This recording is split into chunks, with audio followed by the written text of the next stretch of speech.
Ow. Well, what the fuck was that? My elbow. And we're already recording, so you get to listen to that later. Oh boy, howdy. Good. Hello, Christina. Hi. We're coming to you with an injured elbow from the podcast studio today. Ow. How are you doing? I'm doing fantastic. I'm so glad to hear that. Not too shabby, considering the circumstances for you. Well, it's Cryptid month. Yeah, certainly is. How do you feel about Cryptid? I know you weren't overly jazzed. It's not something that I, love with all my being or something. Okay. But it's fine. Okay, I figured it was spooky adjacent, but not here's Halloween, because everybody loves Halloween content in October, you know? Right, I'm not going to start talking about jack-o'-lanterns. Yeah, or ghost stories or whatever. We'll talk about ghost stories in, May. Or some, we'll just, That's on brand for us. pull that out later. All right, but this is a fair topic for the month, I get it. Yeah. I like it, Picasso. But yeah, now it's my turn with the cryptids. And since this is really not my realm at all, and I don't know fucking anything about cryptids at all, I thought I'd grab a few that had an interesting story or looked ridiculous or cool, and then I realized that they have cryptids listed by state, and I've lived in several. You've lived in so many. You were like, hey, you could do this. And I went, no, I can't. I've lived in one state. Yeah, no, I you made a great point. And it would have just been Bigfoot and the Colorado mountain whale. And I just didn't think you wanted to hear about the Rocky Mountain whale. I'm pretty sure you've told me about both anyway. So. I love him. By the way, if you guys don't know who I'm talking about, just go type that in your search bar. The story is really silly, and I love him. Listen, I've already fucked my search bar. I can't stop getting this advertisement for this Kickstarter. I know, I saw it. I kind of wanted to look into it and see if it was good. Everybody needs a good board game, right? God, yeah. If y'all haven't seen our Instagram yet, there's our Cryptid Month Bigfoot poster up right now, and I have it pulled up on the computer, and it's staring at me, and I keep catching it out of the corner of my eye. And he's kind of terrifying, but I love him. Just thought you should know. Great. Hit me with your weird cryptids. So I'm going to take you on a little journey. I love a journey. And talk about those cryptids that were in the States, but also a little bit about me. Yay! It's going to be a little of both. Mostly the cryptids. Christina, the local cryptid. Go on. So first up, I was born and raised in Cicero, Illinois, until I was 9. And apparently there was a 3-legged monster less than 300 miles south of where I was learning how to use Windows 95. The Enfield monster was described as a 4.5-foot tall creature with grayish, slimy skin, 2 short arms, and 2 pink eyes, as big as flashlights, and yes, 3 legs. These legs apparently could cover 50 feet in 3 jumps, and the noise coming from its face was a hiss that resembled that of a wildcat. This report came from a man named Henry McDaniel and a little boy named Greg Garrett. Apparently in 1973, this kid was playing outside one night, and the monster stepped on his feet, tearing apart his tennis shoes. Little boy ran inside crying, and then a half hour later, McDaniel came home and found that his kids were scared to death of this monster, and he was actually a neighbor of this little kid. Okay. So it was in the area, right? It looked like the monster itself tried to break into McDaniel's home through a door. And he heard the scratching at the door, found the creature, shut the door, grabbed a .22 and a flashlight, and went back to the door. Monster was still there for some reason. He opened the door back up, fired at the creature, apparently hitting it once. The monster fled, and McDaniel called the cops. The police report states that McDaniel was considered to be rational and sober at the scene. I don't know about that. About 2 weeks later, McDaniel claims to have seen the creature again in the wee hours on some railroad tracks. He did nothing but report it there, and a search party tried finding this thing, and they reported seeing an ape-like creature in an abandoned building in the area, and that's kind of it. Like, the way I described it, I would never call it ape-like, so that doesn't kind of make sense.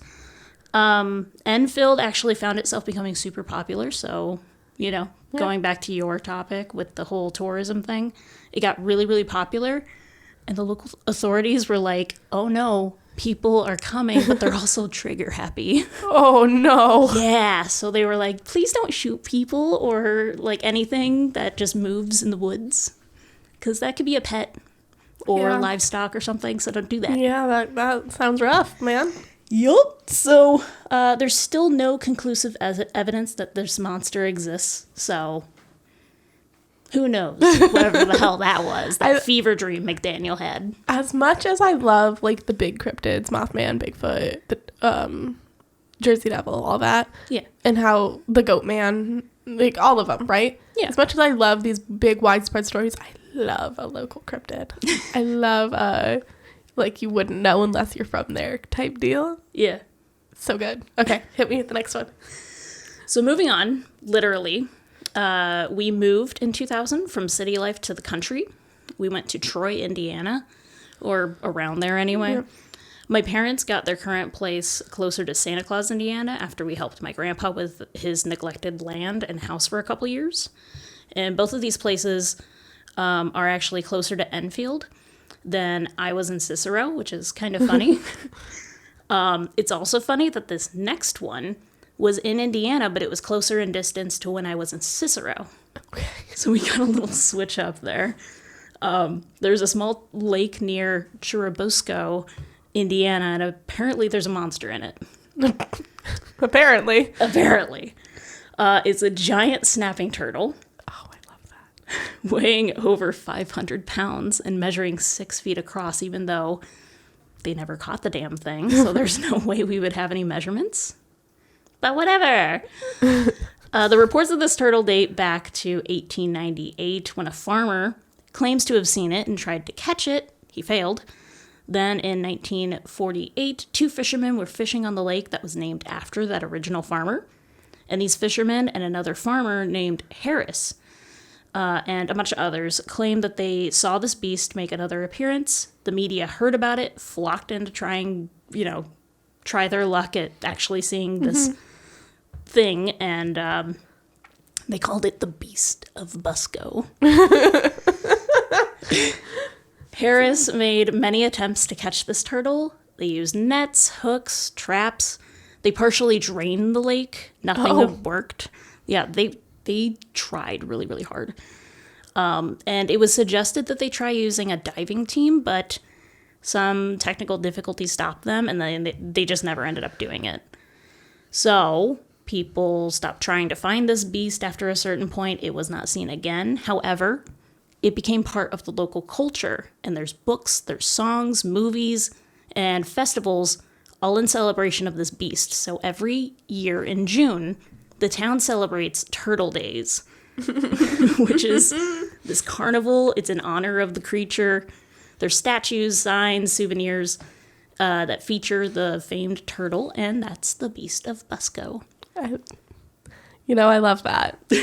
I love that it was probably just like a slightly bigger than average turtle, and this man was probably drunk or tripping on something. Right. And it was just like, oh my God, you'll never believe how big this freaking thing was, right? Right. And now it's like a festival that they have every year that I love that. Brings in money to the town, and it's cute and everything. So... And I love that it's just an abnormally large turtle. Like, there's nothing weird about it except it's big. I know. It's nuts. Like, I don't know. I feel like you could have come up with something maybe a little bit more interesting. Like, it had 2 heads or something. Mm-hmm. But no, it's just giant. Cool. Me too. So, after living in Indiana for about 15 years, I needed to go somewhere else. Fair. I found a job in my field in Wichita, Kansas. I bought a house, I found friends, and I also found my husband there. Did you know that you can find a place that has reports of a cryptid 58.8 miles northwest of Wichita, Kansas? I didn't, but tell me about it. I didn't know that either. Sinkhole Sam was sighted at Inman Lake. Sinkhole Sam sounds like a local drunk man. You're not wrong. Like, he's like, you know how they have local cryptids where every small towns just have the guy that everybody knows? Yeah. He sounds like Sinkhole Sam definitely sounds like that dude. Yeah, 100%. Oh God. Okay, tell me more. So he was spotted in 1952 for the first time. So he's not a very old cryptid. Okay. 2 men were fishing at the lake. They saw a creature swim around their boat. It was supposedly 12 feet long with a diameter of 18 inches, making hissing noises and splashing water on the fishermen. Eventually, the creature dove back into the lake, didn't make another appearance that day. After another sighting was reported by 2 farmers the following year, they had reported seeing the creature several times and said that it was about 15 feet long and as thick as a car tire. They also claimed that it had sharp teeth and a pointed tail. There was also, in the fall of 52, when a group of hunters saw it on the shore of the lake, it was lying on the ground partially covered by vegetation, and they thought it was dead. So they walked over, but then our boy moved and slid back into the water. So what you're telling me is it's a really big snake? Maybe. Okay. They claimed it was 20 feet long with a diameter of 24 inches. Okay. They also said there were no eyes, ears, or nose. Just a very, very large mouth. Which maybe they weren't seeing the front end. Maybe it was just the butthole. You don't know. The Alaskan bullworm. Do you know what I'm talking about? I think so. From SpongeBob. Yeah. There was another sighting of something close enough southeast of there at a different lake called Kingman State Lake. Some speculate that there's an underground tunnel system that Sam utilizes, and he hasn't been seen since that appearance at Kingman. Okay. But there's a little element of this that I kind of brought to it. I've seen this word associated with the sinkhole that Sinkhole Sam lives, and then I've seen it be associated with Sinkhole Sam itself. I don't know what it means, and I don't think the internet knows either. Okay. The word is Foopengurkle. And I can't figure it out. Wait, so they say Foopengurkle when referring to both Sinkhole Sam and his sinkhole. Correct. Okay. I found this news article from the Time. It has the quote, "It is a Foopengurkle. No other scientist can make this statement." And I don't know what that means. You know, I think that just is going to become a thing in my vocabulary where when something happens, you can't explain it. Foopengurkle. It's an unexplainable thing. I love that. It sounds so dumb. The article in question was called "Monster Turns Out to Be a Plain Old Foopengurkle." And the caption under the picture that they have says, "Watch out, he may forget he's a vegetarian." The picture. What does that mean?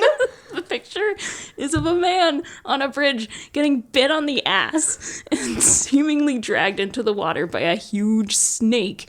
And it's not certain if Sinkhole Sam is a big snake or a giant worm. I've seen both promoted. But that is where I'm at with Foopengurkle, and I don't know what's going on there. The Alaskan bullworm and his Foopengurkle. Truly, it just perpetuating the SpongeBob rumor of this. Perfect. Like, I don't know if I have anything to add to that. That's just plain old ridiculous. I didn't really know how to take that information, but I figured I should share. I really do appreciate that, because what the fuck? Foopengurkle it is. Yeah, right? So. Wow, what a thing to say. Onward. After marrying my husband and COVID hitting, we decided that him going active in the Army was the best move for us. He had been reserved for over a decade and always intended to go active at some point, so I guess this was the point. Once it was official, we were sent to Monterey, California, so he could go to the military language school It was just shy of 300 miles from this cryptid I'm about to talk about. Yes. You look like you're about to... You're always just about 300 miles away from something. Have you noticed that? I have noticed that. Okay, great. But I checked. Like, I double-checked every single point, and they're all, like, 300 miles. I'm like, oh, okay. Your past life, somebody put a spell on you, and you're just always within 300 miles of something fucking weird. Yeah, right. I mean, Kansas, it was only, like, 60, but... Yeah. That's within 300 miles, right? Fair. Radius? Anyway. So we were in Monterey for almost a full year before we moved next. California is home to Tahoe Tessie. That could be the T in the BLT. Yes, that sounds better. A large serpent-like creature that has been reported to have been splashing around Lake Tahoe for at least decades, maybe longer. That's Tahoe Tessie. Hold on. So I have this problem, and it's specifically with Lake Tahoe. Okay. And I can't ever conceptualize where Lake Tahoe is. Because I thought Lake Tahoe was in Nevada. Ah. Go ahead. Do the typies. Get on that Google machine. Where is Lake Tahoe? California and Nevada. Oh, okay. So there Thank you God. go. I was like, what the fuck?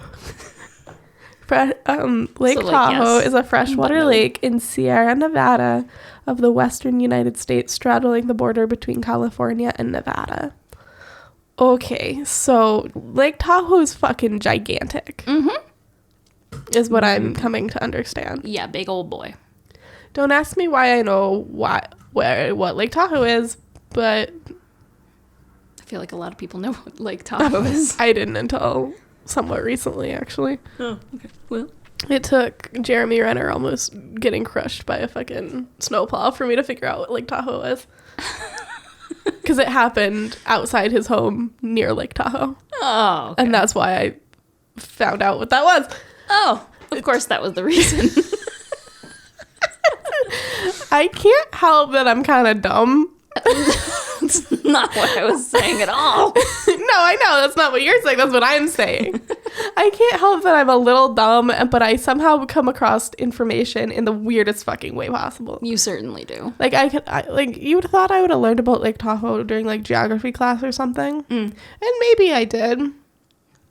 But it was in one ear and out the other? Yeah. Been there. Feel that? My teacher was just teaching so she could also coach track. It was fine. Fair enough. I can't argue with that. I have plenty of teachers like that. Anyway, Lake Tahoe. Yeah, Tahoe Tessie. You wonder if Jeremy Renner knows her? Maybe. The name Tahoe Tessie was coined by this columnist in the 50s named Bob Price. He wrote humorous stories about a friendly monster that lived in the lake and helped people through their troubles. He was influenced by the Loch Ness Monster. Big surprise. Yep. Some people claim to have seen Tahoe Tessie, or at least something sort of like it in the lake. It's snake-like with humps or fins, giant fish or eel, and 10 to 80 feet long. They've all been ways that people have described Tessie.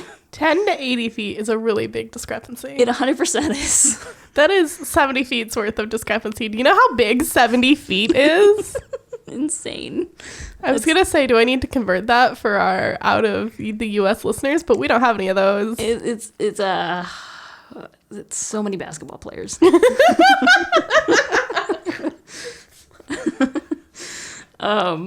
So most of the sightings have been around Cave Rock, which, as you might have guessed, it's a big ass rock formation.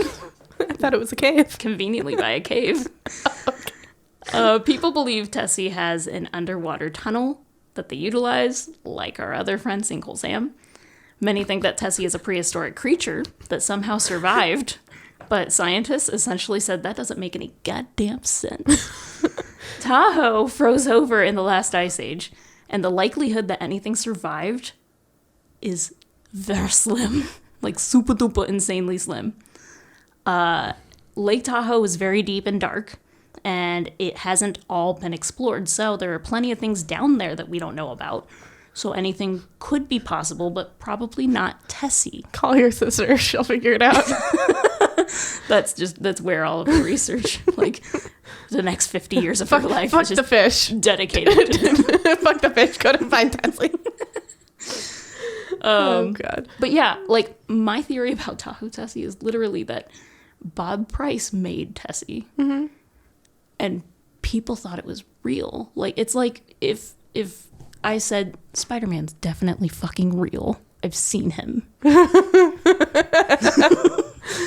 Tom Holland? I don't know who that is. That's Nope. Spider-Man. Yeah.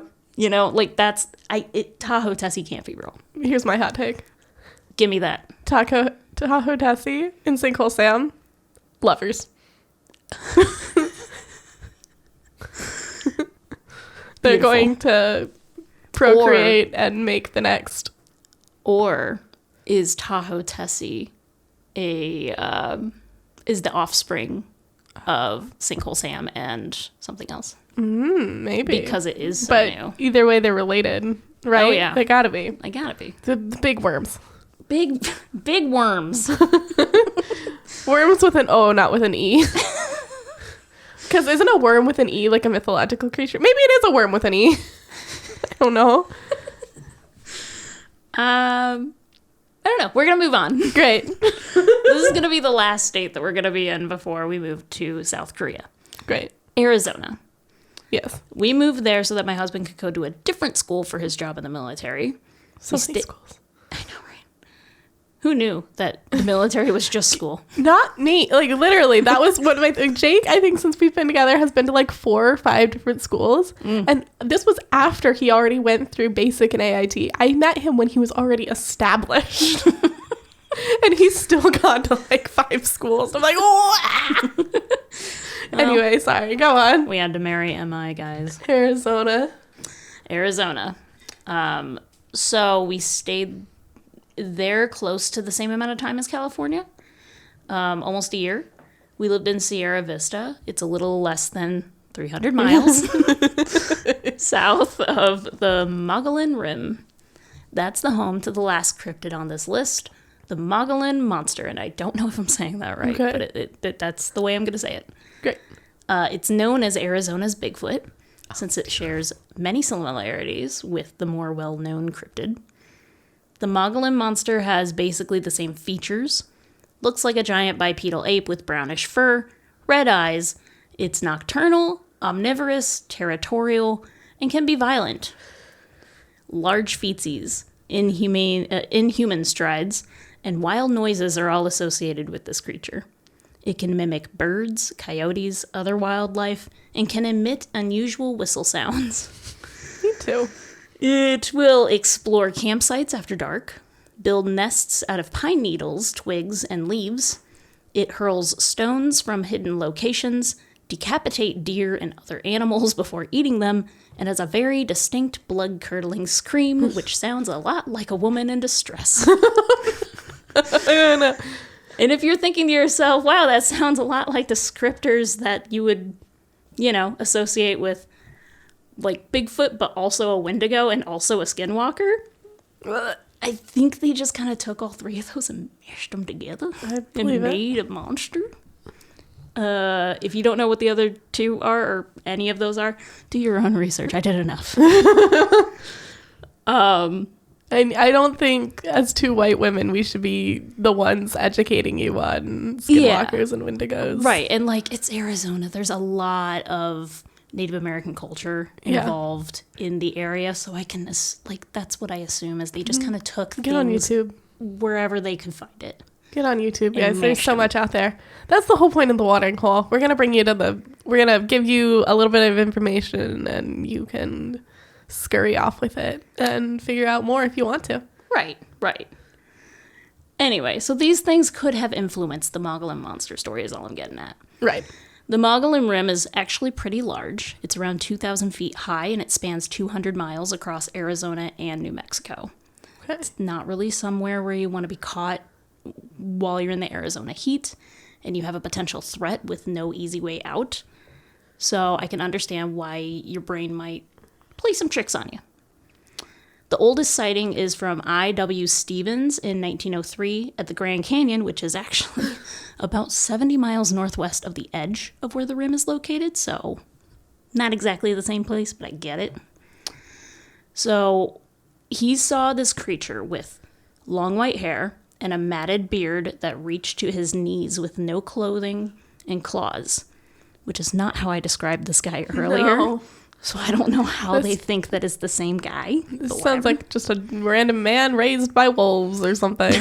Right. Just living on the land, no fucks to give.